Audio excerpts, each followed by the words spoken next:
किसी ने कहा भगवान से, आप किससे प्रसन्न होते हो, किसके घर जाते हो? क्या आप धनवान लोगों के घर जाना पसंद करोगे?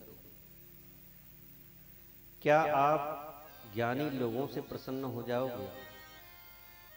क्या आप ऊंची जाति वालों से प्रसन्न हो जाओगे?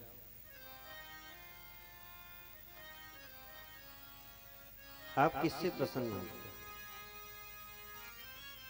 तो भगवान कहते हैं, ना मैं ऊंची जाति देखता हूं, ना मैं धन देखता हूं, ना मैं ज्ञान देखता हूं, और ना ही मैं उम्र देखता हूं। तो क्या कभी आपने ऐसा किया है? कोई कम उम्र का हो उसे मिले हो, कोई गरीब हो उसे मिले हो, जो नीची जाति का उससे मिले हो, कोई अज्ञानी हो उससे मिले हो? हाँ, मुझे प्रसन्न करने की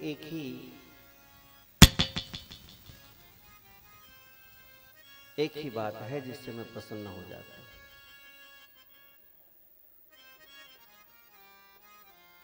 मैं पदार्थ का भूखा नहीं,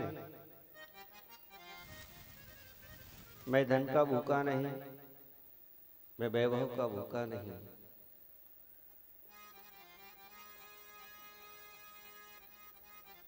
भक्ति प्रियो माधव, भगवान को भक्ति प्रेम भाव प्रिय है।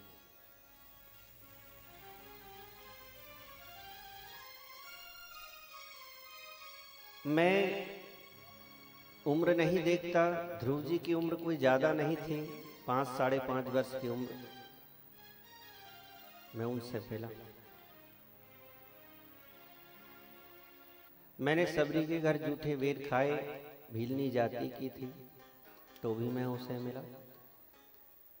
गजराज ने कोई पढ़ाई नहीं की थी, कोई ज्ञानी नहीं था वो, तो भी मैं उससे मिला। विदुर जी एक दासी पुत्र थे, कुटिया में रहते थे, तो भी मैं उन्हें मिला।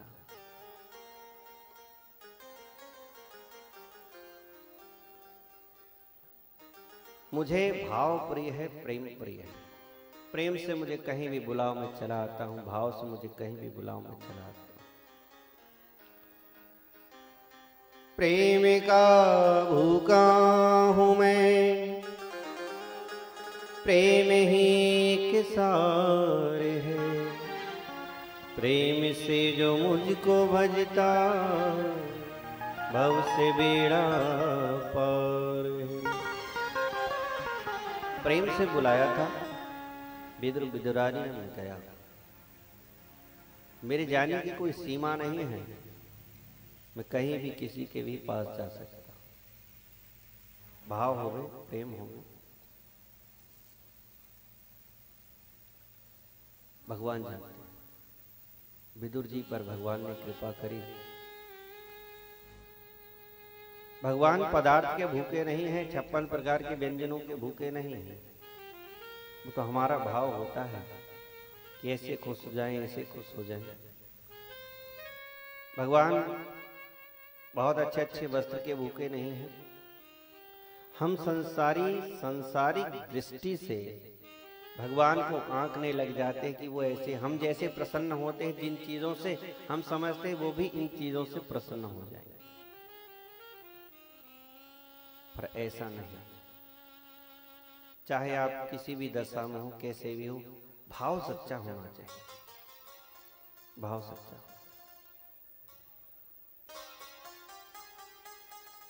एक गुजरी की कथा थी, भोली गुजरी, राजस्थान की रहने वाली। भक्तमाल में कथा आती है।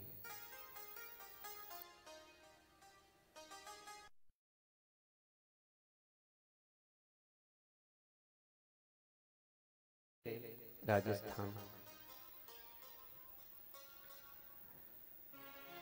तो वहीं मदन मोहन जी के पास नदी के पार एक गांव में भोली गुजरी रहती थी। भोली गुजरी की जीविका कैसे चलती थी? भोली गुजरी के घर एक गाय थी, गाय का दूध दोहती, उसी को बेचती।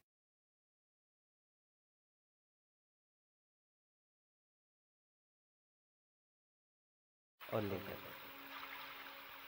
और एक लोटा दूध मदन मोहन जी की सेवा में गोसाई जी को देती, मेरी तरफ से ये भेंट। रोज का ये नियम, भेंट स्वीकार कर लेते, बड़ी खुश होती कि मदन मोहन जी ने मेरी भेंट स्वीकार कर ली, बहुत खुश हो जाती। भगवान का कौतुक लीला करना था, भोली गुजरी को दर्शन देना था, उसे आभास कराना था। भोली गुजरी तो एक दिन भोली गुजरी के यहाँ भगवान ने लीला करी, नदी का जल मिला करके भेंट कर आई। गोसाई जी ने दूध छाना तो छोटी सी मछली निकल आई, नदी का पानी भर दिया।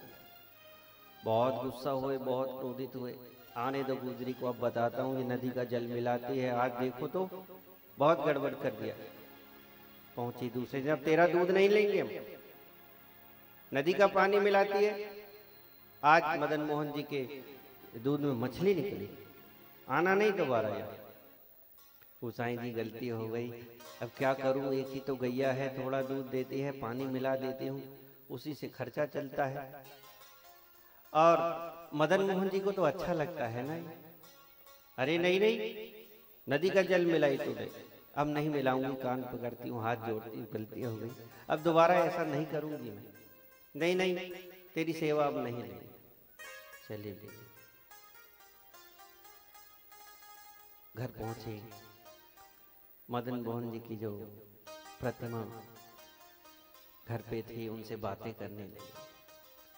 सरकार गलती हो गई मुझसे, मैं क्या करूं, मजबूरी भी तो है, पानी नहीं मिलाऊंगी तो खर्चा कैसे चलेगा।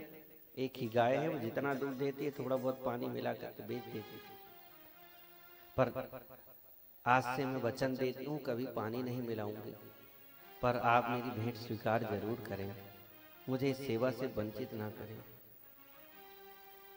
अगर आप मेरी सेवा नहीं लोगे ना तो मैं आज से खाना पीना बंद कर दूंगी। प्रातःकाल ही वापस आ गई थी, दिन भर कुछ बनाया नहीं, पड़ी रही, रोती रही, तो भगवान ने लीला करी, 13-14 वर्ष के संत के वेश में आई। माई, ओ माई, कौन है, भीतर से आवाज आई। हम संत हैं, वृंदावन से आए हैं मदन मोहन जी के दर्शन के लिए, भूख लगी है, कुछ है खाने को। संत आए द्वार पर, बाहर आई, प्रणाम किया, बैठिए।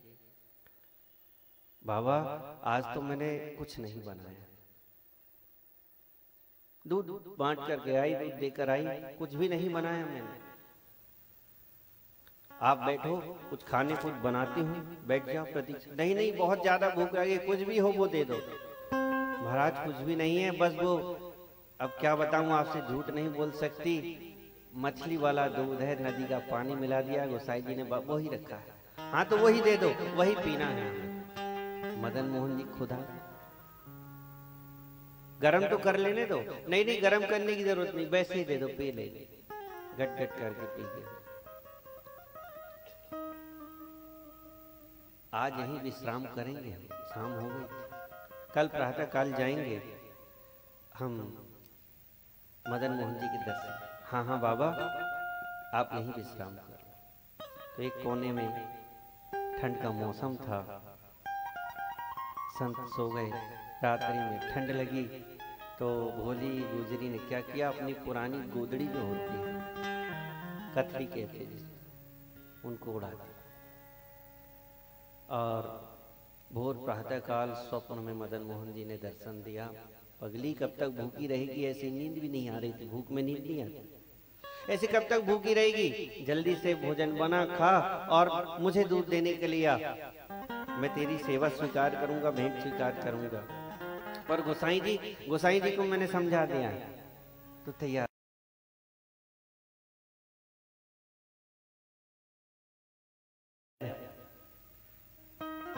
तुरंत नित्य क्रिया करके गाय दुही और चल दी, कुछ बनाकर खा लिया, पहुंची गोसाई जी के पास। उधर गोसाई जी को स्वप्न में दर्शन दे दिया। आज भोली गुजरी आएगी, उसकी भेंट स्वीकार कर लेना, मुझे प्रिय है, तुम्हें काहे की आपत्ति, मुझे प्रिय है। गोसाई जी उठे और जब मंदिर खोला तो मदन मोहन जी वही गुदड़ी ओढ़े हुए लेटे हुए। अब तो गोसाई जी आश्चर्यचकित रह गए। जैसे ही पहुंची भोली गुजरी तो चरणों में गिर पड़े। मदन मोहन जी ने मुझे स्वप्न में सब बता दिया, तुम्हारी सेवा स्वीकार करें। महाराज दर्शन कराओ। और जैसे दर्शन कराया तो वो गुदड़ी यहाँ लेकर आ गए थे। ये तो मेरी गुदड़ी है। ओहो, वो संत और कोई नहीं, मदन मोहन जी थे जो मुझे दर्शन कराने के लिए आए। बड़ी प्रसन्न हो गई, भाव विभोर हो गई। बोलो मदन मोहन भगवान की जय। सच्ची घटना है।